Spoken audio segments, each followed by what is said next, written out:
Hi hello నమస్తే welcome to Anantha TV.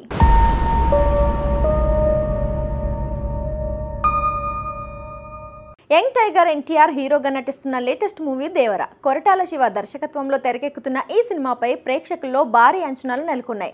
ఈ cinema 2 పార్ట్స్గా ప్రేక్షకుల ముందుకి రానుంది. ఇక ఈ సినిమా నుంచి ఇప్పటికే విడుదలైన పోస్టర్స్, వీడియోలు ప్రేక్షకులను విపరీతంగా ఆకట్టుకుంటున్నాయి. అలాగే ఈ సినిమా నుంచి విడుదలైన సాంగ్స్ యూట్యూబ్ను షేక్ చేస్తున్నాయి. తాజాగా ఈ సినిమా నుంచి ట్రైలర్ను విడుదల చేశారు.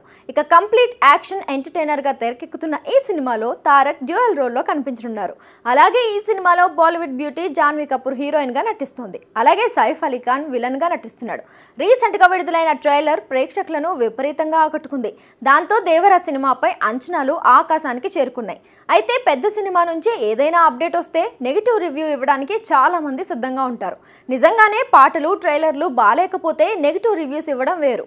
కానీ కొంతమంది పనిగట్టుకొని మరి పెద్ద సినిమాలు, టీజర్స్, ట్రైలర్స్ పై నెగిటివ్ రివ్యూస్ ఇస్తూ ఉంటారు. ఇక యూట్యూబ్లో ఇలాంటి వాళ్ళు చాలా మందే ఉన్నారు. మీకు ట్రైలర్ నచ్చకపోతే ఓకే, దాన్ని యూట్యూబ్లో వీడియోస్ చేసి పెట్టాలి, ఇది ఇలా చేయాలి, అది అలా ఉండాలి అంటూ వీడియోలు చేస్తే కొంతమందికి కోపం వస్తుంది. అలాగే ఇప్పుడు దేవర ట్రైలర్పై నెగిటివ్ రివ్యూ ఇచ్చిన యూట్యూబర్పై హీరో విశ్వక్ సేన్ మండిపడ్డారు. విశ్వక్కు తారక్ అంటే చాలా ఇష్టం. అయితే తాజాగా విడుదలైన దేవర ట్రైలర్పై ఓ యూట్యూబర్ నెగిటివ్ రివ్యూ ఇచ్చాడు.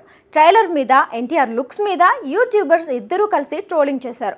ఇక ఈ మేరకు ఈ ఇద్దరూ మాట్లాడుకుంటూ ట్రైలర్ చూడబుద్ధి కాలేదని ఒకరంటే, ట్రైలర్ ఏమంత ఇంపాక్ట్ క్రియేట్ చేయలేదు, నచ్చలేదని ఇంకొకరు అంటూ మాట్లాడుకుంటూ వచ్చారు. ఇక ఎన్టీఆర్ లుక్స్ మీద సైతం కామెంట్స్ చేశారు. దాంతో విశ్వక్ సేన్కు కోపం వచ్చింది. నిజానికి వాళ్ళు మాటలు వింటే ఎన్టీఆర్ ఫ్యాన్స్ ఎవరికైనా మండుతుంది. దాంతో ఆ ఇద్దరిని విశ్వక్ సేన్ ఏకి పారేశారు.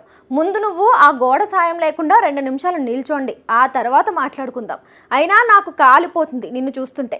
ఏమైనా చేద్దామంటే నీ మొహమే కాలిపోయినట్లుంది, ఏం చేస్తాం, ఇక మీరే అందం గురించి మాట్లాడుకోవాలి అంటూ ఫైర్ అయ్యాడు విశ్వక్.